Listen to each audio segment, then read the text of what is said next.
අපේ ජීවිත දිහා ආපහු හැරිලා බලද්දි අපි හැමෝටම තියනව නේද? මෙන්න මේක නම් මට නැතෝ තිබ්බඩන් කියලා හිතන දැන්. සමහර විට කැලලක්, සමහර විට පුරුද්දක්, නැත්නම් මතකයක් අපිට බරක් වගේ දැනෙන අපි හංගන්නොක්ෂා කරන අඩුපාඩු. හැබැයි මොහොතකට හිතන්න අපි ලොකුම දුර්වලකමක් කියලා හිතන දේ ඇතුළෙම වෙන කාටවත් නැති අද්විතීය ශක්තියක්, සැඟවුණු වටිනාකමක් තැන්පත් වෙලා තියෙන්න පුළුවන් කියලා. අද අපි කතා කරන්න යන්නේ අන්න ඒ ගැඹුරු සත්‍යය ගැන කියලා දෙන හරිම සරල ඒත් පුදුමතරම් බලගතු පැරණි කතාවක් ගැනයි. මේ වචන ටික හිතන්න.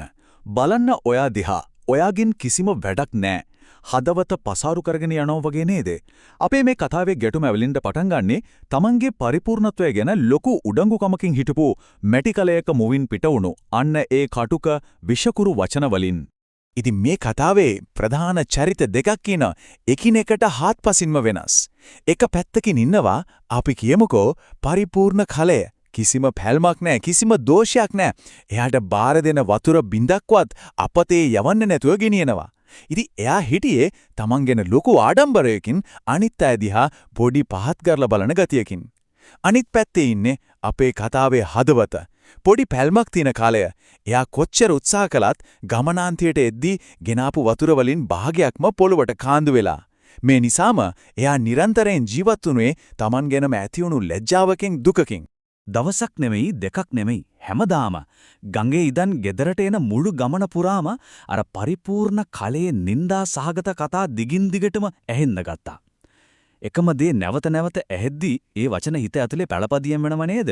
අන්න ඒ වගේ මේ නිරන්තර විවේචනයේ පැටුණු කලයේ හිතට දරා ගන්න බැරි බරක් වෙන්න පටන් ගත්තා.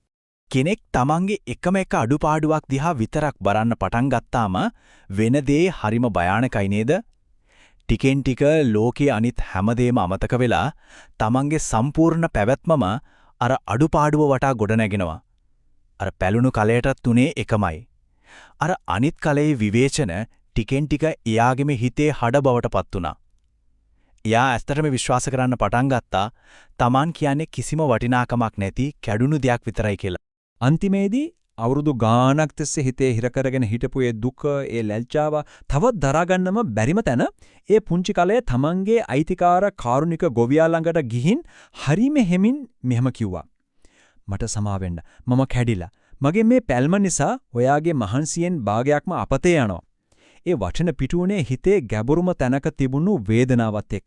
ඒ වෙලාවේ කලය බලාපොරොත්තුනේ සමහර විට බැනුමක් නැත්නම් අඩුම තරමේ කලකිරීමක්. ඒත් ගොවිය තරහ ගත්තේ නැහැ. ඔහු කලේ හරිම කරුණාවන්ත තේරුම්ගත් හිනාවක් දාලා මෙහිම කිපේක විතරයි. හෙට අපි ආපහු එනකොට මම ඔයාට දෙයක් පෙන්වන්නම්. ඒ වචන කීපය ඒ මොහොතේ තිබුණු මුළු අඳුරම නැති කරලා පුංචි බලාපොරොත්තුවක කුතුහලයක එළියට ගෙනාවා.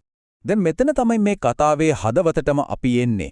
මොහොතක් හිතන්න බුද්ධිමත් ගොවියෙක් තමන්ගේන වතුර වලින් භාගයක්ම නැති වෙන කැඩුණු කලයක් දවසක් දෙකක් නෙවෙයි අවුරුදු ගාණක් තිස්සේ දිගටම පාදිච්චි කරන්නේ ඇයි? ඒකේ කිසිම තර්කයක් නැහැ වගේ නේද? එයාට තිබුණානේ ඒක අයින් කරලා අනුත් එකක් ගන්න. ඇයි යා එහෙම නොකලේ? මේක තමයි මේ කතාවේ තියෙන ලොකුම ප්‍රහේලිකාව. පහවදා දවසෙත් සුපුරුදු විදිහට ගඟෙන් වතුර පුරවගෙන හොන් ආපහු වෙන්න පිටත් වුණා. ගමන මැද හරියේදී ගොවියා හරිම සංසුන්ව අර කලයට කතා කළා. අද ගෙදර යන කල්ම වෙන මුකුත් දිහා බලන්න එපා. ඔයාගේ පැත්තේ තියෙන පාර දිහා විතරක් හරිම හොදින් බලාගෙන එන්න. මේ සරල උපදෙස් පිටිපස්සේ ලොකු රහසක් හෙළිවෙන්න යන බව ඒ කලය දැනගෙන හිටියේ නෑ. ගොවියා කියපු විදිහටම කලයා තමන්ගේ අවධානය බිමට යොමු කළා. එතකොට එයා දැක්කේ තමන් කවදාවත් කලින් දැකලා නොතිබුණු පුදුමාකාර දර්ශනයක්. පාර අයින දිගටම එකම මල්යායක්. හිරු එළියට දිලිසෙන රතු කහ රෝස පාට මල් සුළඟට හිමිහිට පැද්දෙනා. ඒක හරියට පොළවට පාත් කරපු දේදුණ්ඩක් වගේ. මේ සුන්දරත්වය තමයි ඒ කලේ හිතේ තිබුණු අඳුරට වැටුණු පළවෙනි ආලෝක කිරණය උනේ. එතකොටයි කලය අනිත් පැත්ත දිහා බැලුවේ. ඒ කියන්නේ අර පරිපූර්ණ කලය යන පැත්ත. එතන තිබුණේ මුකුත්ම නැහැ. තනිකරම දුවිලි පිරුණු වියලි පොළොව විතරයි. ඒක පැත්තක් ජීවෙන් වර්ණයෙන් පිරීලා අනිත් පැත්ත සම්පූර්ණයෙන්ම නිසරුයි. මේ වෙනසට හේතුව මොකද්ද? ඒ සුන්දරත්වයේ තිබුණේ පැලුණු කලේ ගමන් කරපු පාරේ විතරයි. කාලේ නිහඬ විස්මය දැකපු ගොවියා හරිම මෘදු හඬකින් මෙහෙම ඇහුවා.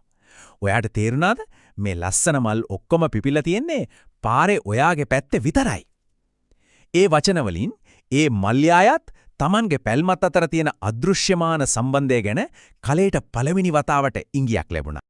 ඊට පස්සේ ගොවියා කිව්වේ මේ කතාවේ ගැඹුරුම වැදගත්ම දේ. මම ඔයාගේ පැල්ම ගැන මුල ඉඳලම දැනගෙන හිටියා. ඒක මට අහම්බයක් පුනේ නැහැ. ඇත්තටම මම ඔයාගේ ඒ පැල්මෙන් ප්‍රයෝජනයක් ගත්තා.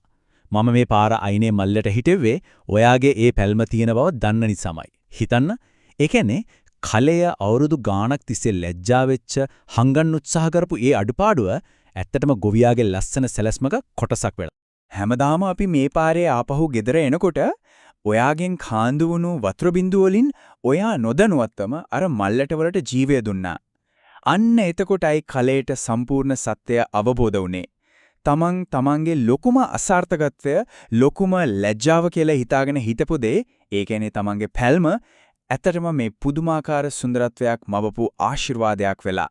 මේ සරල කතාවෙන් අපිට ජීවිතේටම අදාළ කරගන්න පුළුවන් ගැඹුරු මූලධර්මයක් ඉගෙන ගන්න පුළුවන්.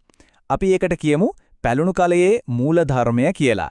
ඒකෙන් කියවෙන්නේ අපි දුර්වලකමක්, අඩුපාඩුවක් නැත්නම් කැලලක් විදියට දකින දෙයක් වෙනස් දෘෂ්ටි කෝණයකින් බැලුවොත් ඒකම අපේ අනන්‍යතාවයේ, අපේ ශක්තියේ සහ අපි මේ ලෝකයට දායාද කරන සුන්දරත්වයේ උරුපත වෙන්න පුළුවන් කියන එකයි. එහෙනම් මේ ප්‍රඥාවන්ත ගොවියා අපිට කියලා දෙන පාඩම් මොනවද? පළවෙනි එක තමයි අපේ අඩුපාඩු කියන්නේ හිස් දේවල් නෙවෙයි. ඒවට සැඟවුණු අරමුණක් තියෙන කුඩුවන් කියන එක. දෙවනුව, සමහර වෙලාවට අපේ ලොකුම දුර්වලකම් තමයි හරියට පාවිච්චි කළොත් අපේ ලොකුම ශක්තියින් බවන පාත් වෙන්නේ. තුන්වෙනුව, සහ සමහර විට වැදගත්ම දේ, හැවදේම රඳාපවතින්නේ අපි ඒ දිහා බලන විදිහ මත. දෘෂ්ටි කෝණය වෙනස් කරපු ගමන් යථාර්ථයම වෙනස් වෙනවා. අවසාන වශයෙන් කවදාවත් අමතක කරන්න එපා, කෙනෙකුගේ සැබෑ වටිනාකම කවදාවත් පරිපූර්ණත්වයෙන් මනින්න බෑ. ඉතින් මෙහි කතාව අවසානයේදී අපිට අපෙන්ම අහගන්න ප්‍රශ්නයක් ඉතුරු වෙනවා. අපේ ජීවිතවල තියෙනව නේද අපි හංගන්න උත්සාහ කරන අපි ලැජ්ජා වෙන පැලුම්? ඉතින් ඒ පැලුම් වලින් අපි නොදැනුවත්වම අපේ ජීවන ගමනේදී වතුර වැටිලා පිපෙන්න සලස්වනේ ඒ නොදුටු මල් මොනව වෙන්න පුරවන්ද?